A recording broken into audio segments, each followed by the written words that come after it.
اعوذ باللہ من الشیطان الرجیم، بسم اللہ الرحمن الرحیم۔ السلام علیکم ورحمۃ اللہ وبرکاتہ۔ 11واں سپارہ سورۃ التوبہ کی کنٹینیوشن کے ساتھ، یعتذرون الیکم اذا رجعتم الیہم قل لا تعتذروا لن نؤمن لکم قد نبأنا اللہ من اخبارکم وسیری اللہ عملکم ورسولہ ثم تردون الی عالم الغیب والشہادۃ فینبئکم بما کنتم تعملون۔ جب تم غزوہ سے پلٹ کر ان کے پاس پہنچو گے تو یہ طرح طرح کے عذر پیش کریں گے، مگر تم صاف کہہ دینا کہ بہانے نہ کرو، ہم تمہاری کسی بات کا اعتبار نہیں کریں گے۔ اللہ نے ہم کو تمہارے حالات بتا دیے ہیں، اب اللہ اور اس کا رسول تمہارے طرز عمل کو دیکھے گا، پھر تم اس کی طرف پلٹائے جاؤ گے جو کھلے اور چھپے سب کا جاننے والا ہے، اور وہ تمہیں بتا دے گا کہ تم کیا کچھ کرتے تھے۔ غزوہ تبوک سے واپسی پر منافقین کا ممکنہ رویہ بتایا گیا، اور اس کے پیچھے ان کا ہڈن مقصد بھی یہاں اگلی آیات میں بتا دیا گیا کہ وہ چاہتے تھے کہ اللہ کے رسول کو راضی کر لیں اپنے ان بہانوں سے۔ تو اللہ کا فیصلہ بھی یہ آ گیا کہ اگر وہ اللہ کے رسول کو راضی کر بھی لیں تو اللہ پھر بھی ان سے راضی نہیں ہوگا، کیونکہ ان کے دلوں کے بے ایمان حالات ان کو اللہ خوب جانتا ہے۔ پھر اگلی آیات میں بتایا گیا کہ وہ اعراب بدوی لوگ جو دور دیہاتوں میں رہتے تھے، صحرائی عرب تھے، اور اسلامی حکومت جب پھیلنے لگی تو اس کی حیثیت سے مرعوب ہو کر، متاثر ہو کر انہوں نے بھی اسلام قبول کر لیا، اور ایمان اور اعتقاد کے ساتھ کوئی نئی اٹیچمنٹ نہیں تھی، تو اس طرح ان کی کوئی اخلاقی تربیت ابھی ہوئی ہی نہیں تھی۔ اس پیش نظر سے ان کے اندر وہ اخلاقی اقدار نہیں تھی جو صحابہ کرام یا شہر میں یا آپ صلی اللہ علیہ وسلم کے قریب رہنے والے، علم حاصل کرنے والے صحابہ میں تھی۔ تو علم سے دور جاہلیت کی وجہ سے ان کا تذکرہ آ گیا کہ یہاں پر ایسے ہیں بدوی کہ جو نفاق سے زیادہ قریب ہیں اور زیادہ چانس ہے کہ وہ حدود اللہ سے باہر نکلتے جائیں، لیکن ساتھ ہی انہی بدوی لوگوں میں سے کچھ لوگوں کی تعریف بھی کی گئی، جہاں وہ بدو جن کو نفاق کے قریب قرار دیا گیا ان کے لیے فرمایا گیا کہ ان کی عادت ہے کہ وہ تو اللہ کے رستے میں بھی خرچ کریں تو ان کو لگتا ہے کہ کوئی تاوان بھر رہے ہیں، اور وہ چاہتے ہیں کہ یہ اہل ایمان جو ہیں وہ گردش زمانہ کا شکار ہوں اور ہمیں بھی اس اطاعت سے نجات ملے، اس کی اطاعت کا قلادہ ہم اپنی گردن سے اتار دیں۔ اس کے برعکس عرابی لوگوں میں سے ہی، بدوی لوگوں میں سے ہی جو اچھے ہیں وہ اللہ کے راستے میں اس لیے خرچ کرتے ہیں کہ اللہ کی قربت حاصل ہو، رسول ان کے لیے دعائے رحمت کریں۔ تو اچھے برے لوگ ہر جگہ موجود ہیں۔ پھر مہاجرین اور انصار کی تعریف بھی کی اللہ سبحانہ تعالیٰ نے، اور ان کو رضی اللہ عنہم ورضوا عنہ کا ٹائٹل ملا کہ اللہ ان سے اور وہ اللہ سے راضی ہوئے۔ پھر اس کے بعد آیت نمبر 107 میں مسجد زرار کی تعمیر کا منافقانہ منصوبہ آشکار کیا گیا۔ اس میں منافقین کی بڑی چال تھی، انہوں نے ایک مسجد بنائی، سو کالڈ مسجد، اور نبی صلی اللہ علیہ وسلم کو یہ بتا دیا کہ بارش، سردی اور اس قسم کے موقعوں پر بیماروں اور کمزوروں کو زیادہ دور جانے میں دقت پیش آتی ہے، ان کی سہولت کے لیے ہم یہ مسجد بنا رہے ہیں، آپ وہاں چل کر نماز پڑھیں تاکہ ہمیں برکت حاصل ہو۔ آپ اس وقت تبوک کے لیے نکل رہے تھے، آپ نے واپسی پر نماز پڑھنے کا وعدہ فرمایا، لیکن واپسی پر وحی کے ذریعے اللہ تعالیٰ نے منافقین کے اصل مقصد کو بے نقاب کر دیا کہ اس سے وہ مسلمانوں کو نقصان پہنچانا، کفر پھیلانا اور مسلمانوں کے درمیان تفریق پیدا کرنا چاہتے ہیں، اور اللہ کے رسول کے دشمنوں کے لیے اس کو ایک پناہ گاہ کے طور پر مہیا کریں گے۔ تو اس لیے اللہ تعالیٰ نے منع کروا دیا کہ آپ یہاں نماز نہیں پڑھیں گے۔ وہ تو اللہ کے رسول صلی اللہ علیہ وسلم کو جھوٹی قسمیں دے کر یقین دلا رہے تھے، مگر اللہ نے ان کا راز فاش کر دیا۔ یوں بھی اس وقت مدینہ میں دو مسجدیں، ایک مسجد قباء جو شہر کے مضافات میں تھی اور دوسری مسجد نبوی جو شہر کے اندر تھی، یہ موجود تھی، تو ان کے ہوتے ہوئے ایک تیسری مسجد بلا وجہ بنانے کی ضرورت نہ تھی۔ یہ انہوں نے ایک اپنے پاس سے ایک سازش کے تحت ایسی مسجد تعمیر کی جس کو بعد میں اللہ تعالیٰ نے وحی کے ذریعے آگاہ کر دیا تھا۔ تو تبوک سے واپسی پر آپ صلی اللہ علیہ وسلم جب مدینہ کے قریب ایک مقام پر پہنچے تو آپ نے یہ آیات نازل ہوئی، اور آپ نے اسی وقت چند آدمیوں کو مدینہ کی طرف بھیج دیا تاکہ آپ کے شہر میں داخل ہونے سے پہلے وہ اس مسجد کو مسمار کر دیں۔ ساتھ ہی اللہ تعالیٰ نے یہ بھی بتا دیا کہ آپ کا زیادہ حق یہ ہے کہ آپ ایسی مسجد میں کھڑے ہو جس کی بنیاد ہی اللہ کے تقویٰ پر رکھی گئی ہو، اور اس سے مراد مسجد نبوی ہے، اور بعض مفسرین کے نزدیک اس سے مراد مسجد قباء بھی ہے، تو اس میں کوئی فرق نہیں، دونوں ہی مسجدوں کی بنیاد تقویٰ ہے۔ حدیث میں آتا ہے کہ جو شخص مسجد تعمیر کرے جس میں ریا اور دکھاوا مقصود نہ ہو، اللہ جنت میں اس کے لیے گھر بنائیں گے۔ سلسلہ تو صحیح ہے کہ حدیث ہے۔ اچھا، بہت سے لوگ مسجد بنانے کے شوقین ہوتے ہیں، لیکن اس میں مقابلہ بازی، دکھاوا، ریاکاری یہ نہ ہو تب یہ فضیلت ہے، تب یہ اجر ہے۔ اگر اس کے مقابلہ بازی کر رہے ہیں، دکھاوا کر رہے ہیں، یا کوئی ہڈن اور ایجنڈاز ہیں، تو پھر یہ نہیں، تھوڑا یہ اجر تھوڑی ہے، یہ تو اس کے لیے جس میں ریا اور دکھاوا ہی نہیں مقصود، وہ اللہ کی رضا مقصود ہے صرف۔ پھر آگے آیت نمبر 111 بہت ہی پیاری آیت، ان اللہ اشتری من المؤمنین انفسہم واموالہم بان لہم الجنہ، حقیقت یہ ہے کہ اللہ نے مومنوں سے ان کے جان اور ان کے مال جنت کے بدلے خرید لیے ہیں۔ سبحان اللہ۔ تو یہ بھی اللہ تعالیٰ نے بندے کے اوپر احسان کیا اور اس کو شرف بخشا کہ جو جان اور جو مال اللہ نے اس بندے کو دیا تھا، پھر اس کے بدلے اس کو پھر جنت دے رہا ہے۔ یہ اللہ نے بہت بڑا احسان کیا۔ تو اس کے بیچ میں جو اس لین دین کے بیچ میں جان اور مال کے بدلے جو جنت مل رہی ہے، اس کے بیچ میں ذریعہ کیا ہے؟ وہ ایمان۔ تو مومنوں کے ساتھ یہ ڈیل ہوئی ہے، غیر مومن کے ساتھ یہ ڈیل نہیں ہوئی۔ تو ایسے مومن لوگوں کو جنت کی خوشخبری بھی دی گئی اور اس سودے پر ان کو خوشیاں منانی چاہیے، اور یہی اصل کامیابی ہے، یہ بھی بتا دیا گیا۔ اس میں حدیث کے کچھ ایک الفاظ آتے ہیں، کچھ مفہوم حدیث کا، کہ قیامت کے دن مجاہدین کی جماعت جنت کے دروازے پر آ کر کھولنے کا مطالبہ کریں گے۔ دربان پوچھے گا تمہارا حساب ہو گیا؟ وہ کہیں گے ہم پر کس موضوع پر حساب کتاب لیا جائے؟ مرتے دم تک اللہ کے راستے میں ہمارے کندھوں پر ہماری تلواریں رہیں۔ دربان دروازہ کھول دے گا، وہ داخل ہو کر عام لوگوں کے داخلے سے پہلے 40 سال کا قیلولہ بھی کر چکے ہوں گے۔ یعنی عام لوگوں کی نسبت وہ مجاہدین جو ہر وقت اللہ کی راہ میں لڑنے کے لیے تیار رہے تھے، وہ 40 ایئرز کا قیلولہ بھی کر چکے ہوں گے۔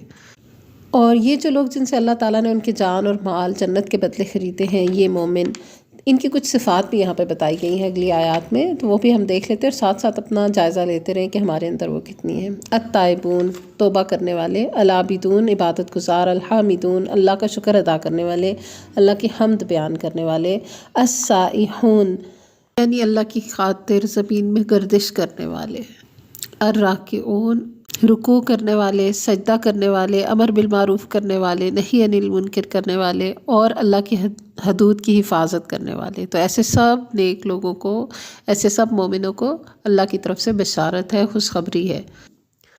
پھر نبی صلی اللہ علیہ وآلہ وسلم اور اہل ایمان کو اس بات سے منع کر دیا گیا کہ وہ مشرکین کے لیے دعائے مغفرت کریں، یعنی مشرک انسان کے لیے دعائے مغفرت نہیں ہو سکتی، جب زندہ ہے تو اس کے لیے ہدایت کی دعا کر سکتے ہیں۔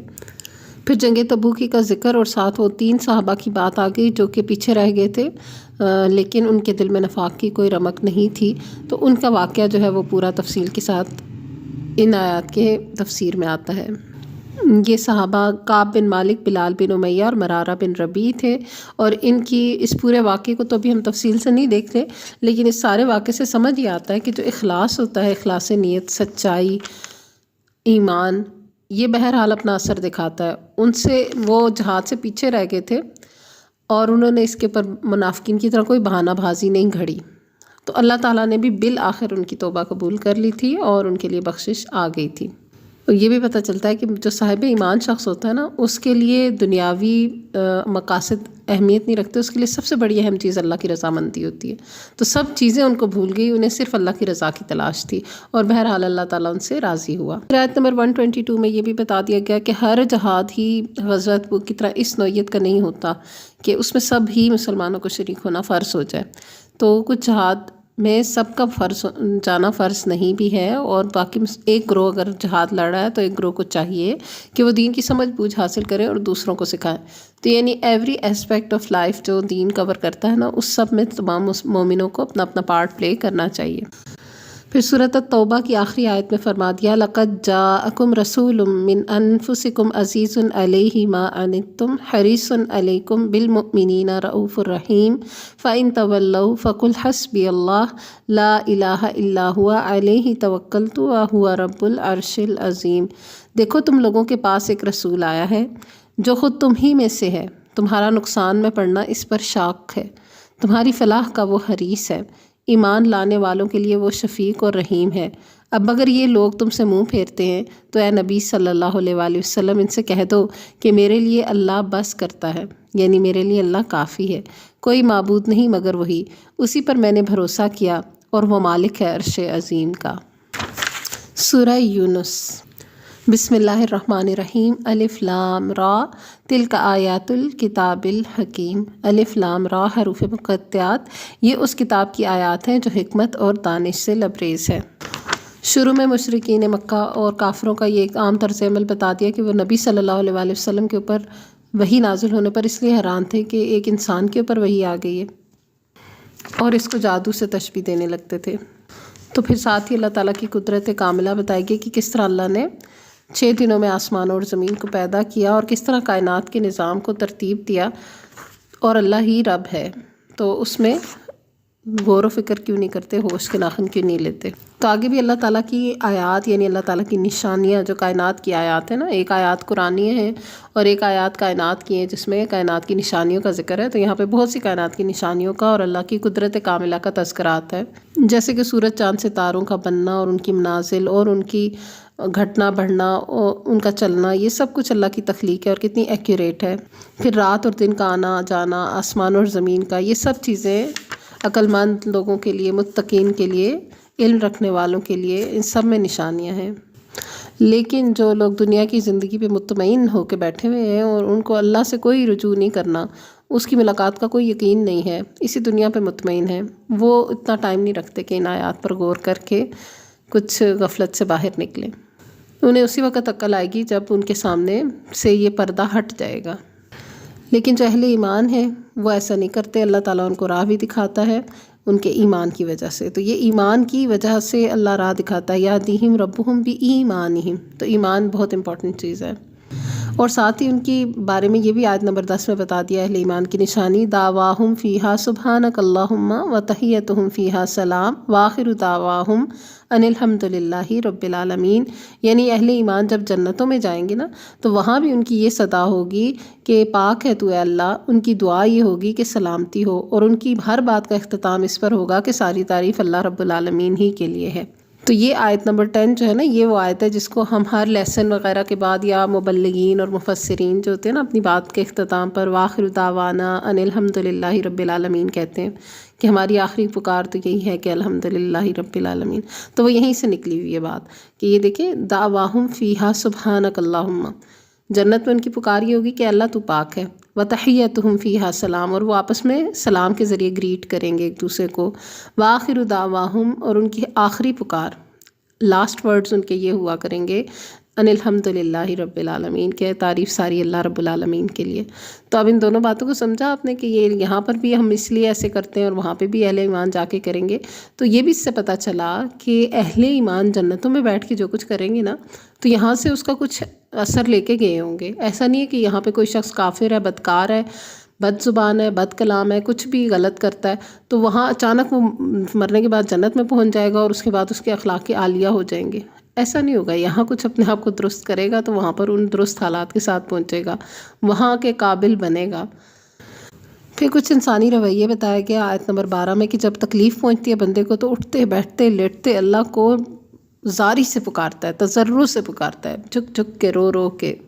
لیکن جب اس سے باہر نکل آتا ہے تو کیا کرتا ہے، مرہ کأن لم یدعنا الی ضر مسہ، ایسا چل نکلتا ہے کہ جیسے اس نے کبھی ہمیں پکارا ہی نہیں تھا مصیبت میں۔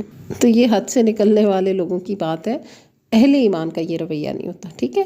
کہ اب یہ اچھا مختلف سٹیجز ہوتی ہیں، اس بات کو یہ مختلف جگہ قرآن میں اس قسم کے تذکرے آتے ہیں، پچھلے پارے میں بھی ہم نے شاید دیکھا تھا کہ وہ مشکل آزمائشیں اس لیے آتی ہیں کہ انسان اللہ کے آگے تضرع زاری کرے، جب وہ نہیں کرتا تو پھر خوشحالی کے ذریعے بھی اللہ ایسے آزماتا ہے کہ پھر وہ اسی میں گم کر دیتا ہے بندے کو اور غافل ہو جاتا ہے بندہ نا۔ لیکن ان ساری سچویشنز میں اور اس قسم کی جتنی آیتیں ہیں ان سب سے ایک دفعہ ایک بات ہم سمجھ لیں کہ انسان کے اوپر ڈفرینٹ سٹیجز آف لائف آتی رہتی ہیں نا۔ تو ایک وہ بندہ ہے کہ جس کے اوپر مشکل وقت آیا، اس نے اللہ کو پکارا، وہ اس مشکل سے باہر نکلا اور پھر اس نے اللہ کو بھلا دیا، پھر دوبارہ اس کے ساتھ ایسا ہوگا، ہو سکتا ہے، ٹھیک ہے، ہوتا رہتا ہے، عام طور پہ آپ ایسا آبزرویشن میں دیکھ سکتے ہیں، پھر اس کو یہ چانس ملتا رہتا ہے نا۔ لیکن جو اہل ایمان ہوتے ہیں یا اہل رشد ہوتے ہیں، عقل مند لوگ ہوتے ہیں، صاحب بصیرت لوگ ہوتے ہیں، تو وہ ایسا نہیں کرتے، انہیں ایک ہی دفعہ میں یا دو دفعہ میں سمجھ آ جاتی ہے کہ ایک مشکل وقت میں اگر انہوں نے اللہ کو پکارا تھا تو انہیں پتہ چل گیا کہ اللہ ہی کو پکارنا ہے، پھر اس مشکل سے باہر نکل کے وہ نہ شرک کرتے ہیں نہ ناشکری کرتے ہیں، الا یہ کہ کوئی انسانی حیثیت میں چھوٹی موٹی کوئی غلطی ہو جاتی ہے تو اس پہ بھی توبہ طائب کرتے رہتے ہیں۔ تو یہ سیکھنے کی چیز ہے۔ اگر ایک وقت میں آپ کو اپنے آپ کو دیکھ کے ایسا لگتا ہے کہ آپ نے بھی ایسا کیا کہ کبھی اللہ کو پکارا تھا اور پھر اس کو بھلا دیا یا اس سے غفلت کر لی، تو اگلے وقت میں ایسا نہ کریں۔ ایک دفعہ توبہ کر لیں تو اگلے وقت میں تو جم جائیں۔ یعنی آپ ہر انسان کی زندگی کی ایک مدت مقرر ہے، وہ ہر وقت اسی سٹیج میں پھنسا نہ رہے، اسی گھن چکر کا شکار نہ رہے کہ وہ ہر وقت اللہ کو مشکل میں پکارے، پھر آسانی آئے تو پھر وہ اللہ کو چھوڑ دے اور پھر ایسے بنے جیسے اس کا تو اللہ سے کوئی تعلق واسطہ ہی نہیں رہا، اور پھر جب دوبارہ کسی مشکل کا منتظر رہے تو یہ اس سے باہر نکلے، اب بندہ مومن بنتا جائے. یعنی اگر ایک وقت میں وہ ایمان میں آگے نہیں تھا تو پھر جتنا ایمان اس کو کسی واقعے کے بعد مل گیا اس سے آگے بڑھے، پھر اس سے آگے بڑھے. اور ایمان نقصان نہیں دیتا، وہ فائدے کی چیز ہے. تو یہ حد سے بڑھنے والوں کا رویہ یہاں بتایا. تو ہر وقت اسی سٹیج پہ نہ کھڑا رہے، توبہ کرے اور ایمان والی سٹیج پہ آئے، اور اس کے بعد اپنا رویہ ہمیشہ اچھا رکھے. پھر آگے آیت نمبر 22-23 میں بھی اسی قسم کی باتوں کا ذکر کیا گیا، اور اگلی آیت میں دنیا کی زندگی کی حقیقت سے آگاہ کیا گیا. اور آیت نمبر 25 میں اللہ کا پیغام پہنچایا گیا، واللہ یدعو الی دار السلام ویہدی من یشاء الی صراط مستقیم. اور اللہ تمہیں دار السلام کی طرف دعوت دے رہا ہے. یعنی یہ دنیا تو دار فریب ہے نا، دار دھوکہ ہے یہ، تو اس سے نہیں، بلکہ اللہ تمہیں دار السلام کی طرف دعوت دے رہا ہے. ہدایت اس کے اختیار میں ہے، جس کو وہ چاہتا ہے سیدھا راستہ دکھا دیتا ہے. جن لوگوں نے بھلائی کا طریقہ اختیار کیا ان کے لیے بھلائی ہے اور مزید فضل بھی ہے. ان کے چہروں پر روح سیاہی اور ذلت نہیں چھائے گی، وہ جنت کے مستحق ہیں جہاں وہ ہمیشہ رہیں گے. اچھا، اب اس سے یہ مطلب کچھ لوگ اپنے ذہن میں سمجھ لیتے ہیں کہ شاید دنیا کو دھوکے کا سامان کہا گیا تو دنیا میں ہمارے لیے کچھ نہیں ہے، اسی وجہ سے تنگ ہو کے لوگ دین سے دور دور رہتے ہیں کہ پتہ نہیں دنیا کا کوئی نقصان ہو جائے گا. تو دنیا تو جیسی ہے، دار دھوکہ یا دار فانی ہے، جو بھی کہہ لیں، جو کچھ بھی ہے خوبصورت ہے. اللہ نے اس میں بندوں کو پیدا کیا ہے، اس کی زینت بنائی ہے، چیزیں بہت کچھ رکھا ہے اس کے اندر، لیکن بیکار اس کو بھی نہیں بنایا. اس کے اندر بھی کارآمد چیزیں، اور یہی تو اصل میں اسی کی بنیاد پہ تو آگے جا کر فیصلے بھی ہوں گے. تو اس سے پریشان نہ ہو کہ کوئی اللہ کی طرف جائیں گے تو ہماری پتہ نہیں دنیا رہ جائے گی. اصل بات کو سمجھنے کی ضرورت ہے کہ دنیا ہے یا آخرت، دونوں اللہ رب العزت کے ہاتھ میں، دونوں اسی سے بھلی ملیں گی. ربنا آتنا فی الدنیا حسنۃ وفی الآخرۃ حسنۃ وقنا عذاب النار. اے اللہ دنیا کی بھی ہمیں اچھائی دے اور آخرت کی بھی ہمیں بھلائیاں عطا کر، اور ہمیں آگ کے عذاب سے بچا لے. تو یہ کتنی مکمل اور جامع دعا ہے، جس سے بھی ہمیں صاف پتہ چل جاتا ہے کہ دنیا کی بھلائیاں اور آخرت کی بھلائیاں دونوں ہی اللہ کے اختیار میں، اور دونوں ہی اللہ سے مانگنی چاہیے اور مانگنا پسندیدہ ہے. پھر اگلی کچھ آیات میں شرک کی تردید کے لیے سوالات بھی کیے گئے اور ایک شعور اجاگر کیا گیا. پھر آیت نمبر 38 کے اندر ایک چیلنج جو پہلے بھی ہم پڑھ چکے ہیں وہ کیا گیا، قل فأتوا بسورۃ مثلہ وادعوا من استطعتم من دون اللہ ان کنتم صادقین، کہ جاؤ پھر اس کی جیسی، قرآن کی جیسی کوئی ایک صورت ہی گھڑ کے لے آؤ اگر تم سچے ہو، اور اللہ کے سوا سب کو بلا لو. تو یہ چیلنج تا قیامت قائم ہے، کوئی بھی نہیں کر سکتا انشاءاللہ. پھر آیت 57 اور 58 کا مضمون دیکھتے ہیں. یا ایھا الناس کہہ کے تمام لوگوں سے خطاب کیا گیا، اے لوگوں تمہارے پاس تمہارے رب کی طرف سے نصیحت آ گئی ہے. یہ وہ چیز ہے جو دلوں کے امراض کی شفا ہے. شفاء لما فی الصدور، دلوں میں جو کچھ ہے اس کی شفا ہے. دلوں میں کیا کیا ہے؟ یہ روحانی بیماریاں بھی ہیں اور جسمانی بیماریاں بھی ہو سکتی ہیں، اللہ نہ کرے. تو سب بیماریوں کی شفا ہے یہ قرآن. وہدن، اور ہدایت، اور رحمت للمؤمنین، اور مومنوں کے لیے رحمت ہے. اے نبی کہو کہ یہ اللہ کا فضل اور اس کی مہربانی ہے کہ یہ چیز اس نے بھیجی، اس پر تو لوگوں کو خوشی منانی چاہیے. یہ ان سب چیزوں سے بہتر ہے جنہیں لوگ سمیٹ رہے ہیں. تو یہاں قرآن مجید کے جو اوصاف بتائے گئے، نمبر 1 یہ کہ موعظت ہے، اس میں نصیحت ہے، اس سے آپ کو کچھ نہ کچھ سمجھ آئے گی، عقل آئے گی. تو اس میں ہر طرح کی نصیحت اور مثالیں موجود ہیں، لوگوں کے واقعات اور ان کے انجام موجود ہیں. تو دوسروں کو دیکھ کر ہی نصیحت حاصل کر لو، بجائے اس کے کہ خود ٹھوکر لگے اور پھر اس کے بعد عقل آئے. دوسری صفت بتا دی گئی کہ شفاء لما فی الصدور ہے، سینوں کے اندر جو کچھ ہے اس کی شفا ہے، اور ہدایت ہے یعنی راہ دکھاتی ہے، اور رحمت ہے ایمان والوں کے لیے. تو اس کے ملنے پر خوش ہونا چاہیے، دل تنگ نہیں ہونا چاہیے. پھر دوبارہ بہت سی کائنات کی نشانیوں کے ساتھ اللہ تعالیٰ کی وحدانیت کا ذکر اور اس کی پاکی بیان کی گئی، اور بتایا گیا کہ ایمان لا کر تقویٰ کی روش پر چلنے والوں کے لیے دنیا کی زندگی میں بھی بشارت ہے اور آخرت میں بھی، اور اللہ کی یہ بات بدلی نہیں جا سکتی، اور یہی بڑی کامیابی ہے. پھر دوبارہ پیغمبروں کے کچھ واقعے، حضرت نوح علیہ السلام کا، حضرت موسیٰ علیہ السلام کا، یونس علیہ السلام کا، اور ایک سارے واقعات تو چل ہی رہے تھے. تو ساتھ ہی بیچ میں آیت نمبر 103 میں جو ذکر آیا نا، ثم ننجی رسلنا والذین آمنوا کذالک حقا علینا ننجی المؤمنین، ہم اپنے رسولوں کو اور ان لوگوں کو بچا لیا کرتے ہیں جو ایمان لائے ہوں، ہمارا یہی طریقہ ہے، ہم پر یہ حق ہے کہ مومنوں کو بچا لیں. تو یہ بڑی زبردست آیت ہے. پھر اگلی آیات میں بھی جیسے 105 آیت میں بھی یہ بتا دیا گیا کہ حنیفیت اختیار کی جائے، یکسو ہوا جائے اللہ کی طرف اور مشرک نہ بنا جائے۔ پھر آیت نمبر 107 دیکھیں، وَإِن يَمْسَسْكَ اللَّهُ بِضُرٍّ فَلَا كَاشِفَ لَهُ إِلَّا هُوَ وَإِن يُرِدْكَ بِخَيْرٍ فَلَا رَادَّ لِفَضْلِهِ يُصِيبُ بِهِ مَن يَشَاءُ مِنْ عِبَادِهِ وَهُوَ الْغَفُورُ الرَّحِيمُ۔ اگر اللہ تجھے کسی مصیبت میں ڈالے تو خود اس کے سوا کوئی نہیں جو اس مصیبت کو ٹال دے، اور اگر وہ تیرے حق میں کسی بھلائی کا ارادہ کرے تو اس کے فضل کو پھیرنے والا بھی کوئی نہیں ہے۔ وہ اپنے بندوں میں سے جس کو چاہتا ہے اپنے فضل سے نوازتا ہے، اور وہ درگزر کرنے والا اور رحم کرنے والا ہے۔ تو یہاں پر یہ پتہ چلا کہ نفع و نقصان اللہ کے ہاتھ میں ہے، تو پھر مانگا بھی اسی سے جائے۔ اسی لیے ہر نماز کے بعد ایک دعا سکھائی گئی، اللہم لا مانع لما آتیت ولا معطی لما منعت ولا ينفع ذا الجد منک الجد۔ اے اللہ، جو اللہم لا مانع لما آتیت، جو تو دے دے اسے کوئی روک نہیں سکتا، جسے تو روک لے وہ کوئی دے نہیں سکتا، اور کسی شان والے کو کوئی شان تیرے آگے کام نہیں آیا کرتی۔ یہ صریحاً وحدانیت کے اوپر جا کر بات رکتی ہے۔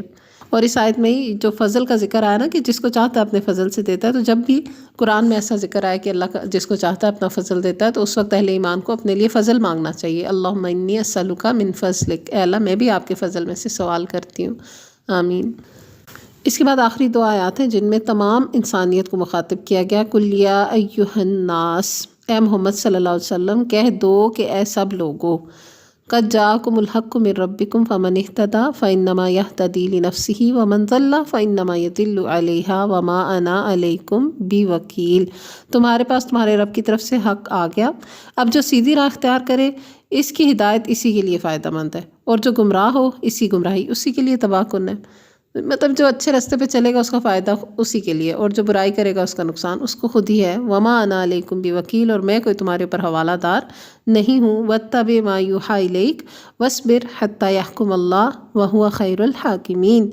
اور اے نبی صلی اللہ علیہ وآلہ وسلم تم اس ہدایت کی پیروی کیے جاؤ جو تمہاری طرف بذریعہ وہی بھیجی جا رہی ہے، اور صبر کرو یہاں تک کہ اللہ اپنا فیصلہ کر دے، اور وہی بہترین فیصلہ کرنے والا ہے۔ سبحان اللہ۔ تو یہاں پر اس صورت کا اختتام ہوا۔ سورہ ہود انشاءاللہ اگلے سپارے سے ہم کل شروع کریں گے۔ وآخر دعوانا ان الحمد للہ رب العالمین۔ سبحانک اللہم و بحمدک، نشہد ان لا الہ الا انت، نستغفرک و نتوب الیک۔ السلام علیکم ورحمۃ اللہ وبرکاتہ۔